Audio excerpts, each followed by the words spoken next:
Hi, welcome to my West Midlands garden here in the UK. It's the end of February 2026 and this month we have had rain and even more rain. But we did have a few dry days, so I thought I'd take the opportunity to record my February update. This winter, the entrance to my garden has been filled with the sweet perfume of this sarcocca, but now the flowers have faded, so has the scent. I'm not too sad about it, because it's the green leaves I love. I'm so glad I filled my garden with evergreens. It's given me something to look at over the winter. As we enter spring, the colours will start to appear, but I've really enjoyed the muted palette of the garden over the past few months. I ordered a gala apple tree online. I wasn't impressed with its shape, so after a complaint, I got a replacement, which wasn't much different. However, I've now learnt that this was normal for trees after seeing more mature ones at my favourite garden centre. So I showed my ignorance there. But gardening's all about learning, so now I know for the future.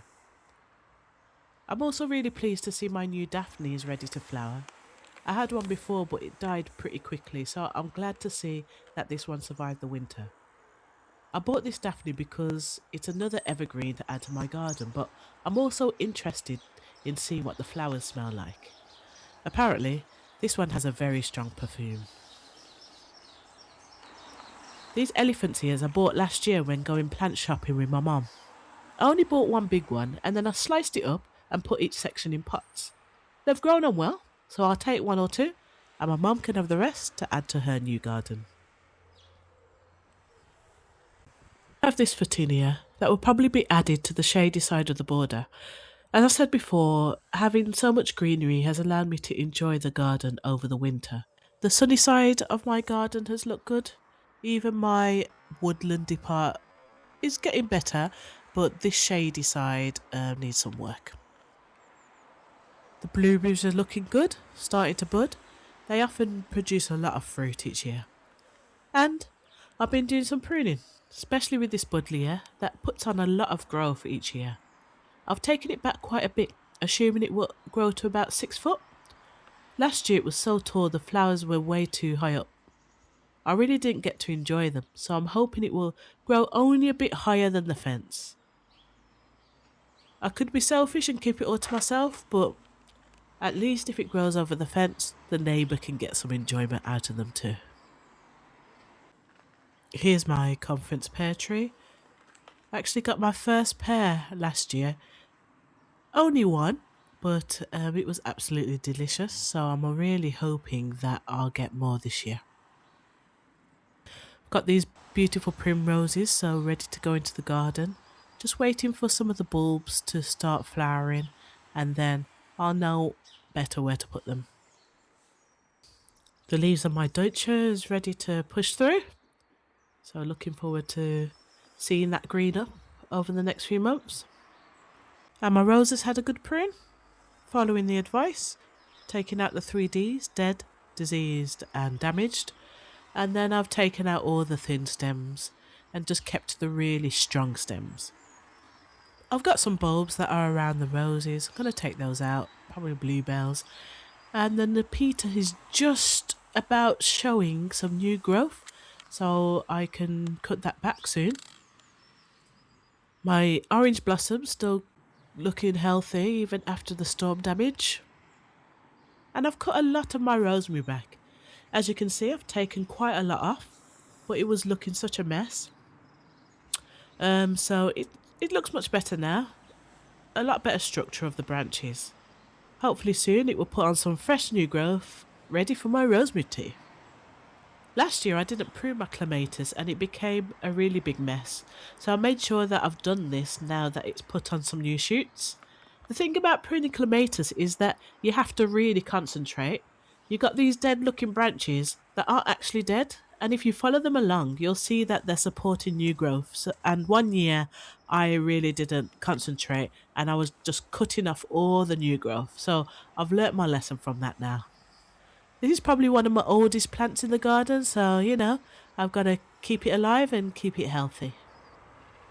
So one thing I've done is just made sure there are gaps in the border so I can walk through and I can access the plants that got a bit too overgrown last year, so I can keep on top of them this year. I do have some perennials coming through. Got some sedums right here. I love those rosette kind of shapes. And this ericium, which is one of my favourite plants in this garden. What gives me the greatest joy though is seeing my oriental poppy coming up. Last year it looked so dead, but I loved it so much I just left it in the hope that it would revive itself, and it did. Look how strong and beautiful it looks. I love how resilient plants are. Got lots of bulbs, bluebells, alliums and other things. I'm sure we'll see what comes up. And again, one of the first plants I ever bought, Salvia hot lips. I love the smell of its leaves. It's so intoxicating. It's like so overwhelming. But I also like the flowers. And I like it when it hasn't got flowers, so it's an all-rounder for me. I've cut it right back. And as well as this one, Amycianothus. This has been pruned too. I've actually got a path here that was blocked by the plant, so I've had to make some space. Got my tiny little border with a few more plants coming through. And my little euphorbia, which I had to cut right back after it was damaged by the snow. It's alive though, so I've got to be grateful. And if you look, I've even got one little flower. My pond needs cleaning out still, and this area will be changing slightly this year. I've got my new arch, which isn't in properly yet. I've just put it in place to help me visualise what's in my head. And I've marked out the new borders, the widths that I want, so that I get better symmetry. And as soon as the weather gets better, I'll be getting on with the plans that I have at the back of this garden. It's my little personal space where I come to relax, but considering others, I'm going to see if I can get another seat in here for when I have company.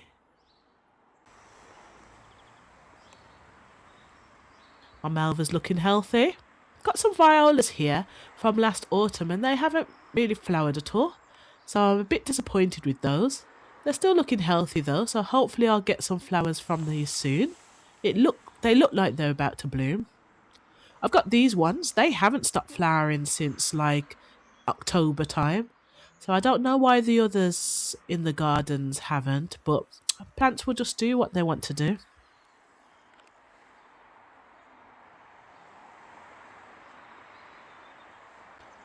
This euphorbia will soon send up its bright limey shoots, which is always a delight.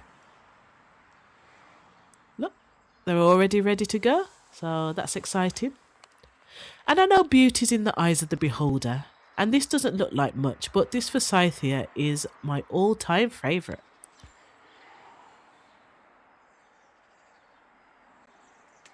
My cherry tree has some buds. And there's not much on this plum tree. I love this hebe. I think it's a hebe. It was a cutting that I took from my sister's garden a few years back. It's grown really well and I just love the colours. This back area is my woodland border. This geranium is looking so lovely.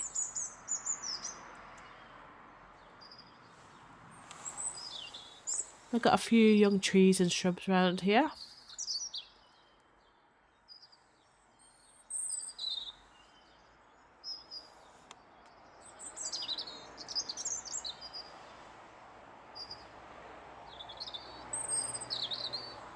I have some crocuses and snowdrops. The crocuses actually look blue on this camera, but they're actually purple. So let's see if I can get a close-up of these. There we go, beautiful. The joys of spring, eh? Some cyclamen, which haven't really flowered after the first year of planting them, but I just love their foliage, so I really don't mind at all. And then the dreaded mess, which I've spoken to my neighbour about. There's not much they can do about it. It's actually another neighbour that has been dumping their stuff over here for many, many years. But let's not speak about that. I'll do what I can do on my side, and I'll pray about the rest. Even in the midst of mess though, there is some beauty. Look, more snowdrops and the ivy's growing nicely. Fatchia's doing well. Now I don't remember buying purple hellebores, but more of them are coming through, so I must have. and I just love them, to be honest. There's a whole lot of bluebells, probably too many, so I'll have to take some of them out once they're in bloom. I've got other bulbs, daffodils and other things growing. Quite a few geums here. It's funny that even though I live on a really busy road, so I have constant traffic, the air is still filled with birdsong. So I get traffic and birdsong. And this little hawthorn is sprouting. So that's it really, that's my woodland border. The grass is looking absolutely terrible, but it always has. But I'll keep working at it. So on this side there's not much to see, just a few shrubs, hoping to work on this year. I do get excited when I see new leaves because I hate winter, and the first signs of spring really lifts my mood. So this elderflower is making me really happy right now.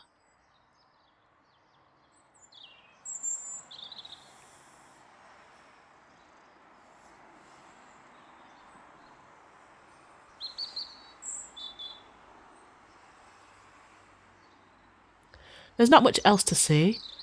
What's here is looking healthy, which is the main thing. I've got my white border here. There's some new shoots on the hydrangea coming through, so I can prune this soon. Everything else is just green at the moment. No sign of the hostas yet. That'll take a month or so. But I have some white foxgloves, some white daffodils. Got an acer, fatsia, spider's web. The ferns will soon need cutting back. My amelange is sprouting some new leaves. And I've got all this foliage that has kept me through the winter. I can see all of this from my living room, so I'm really grateful that I've had something to look at over these past few dark and dreary months.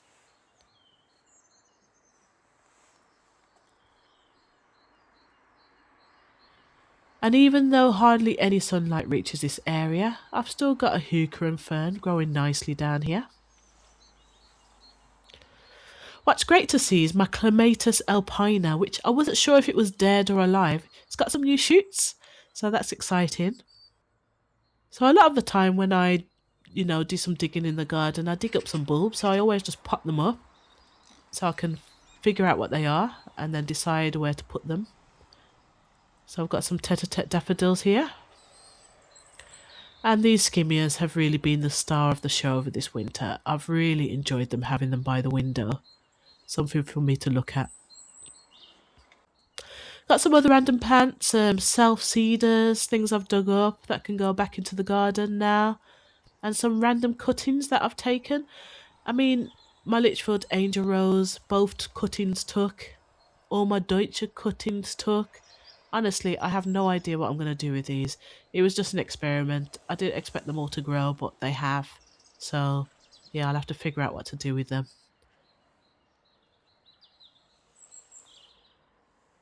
Some dead annuals to end off. They can go now. And that's pretty much it.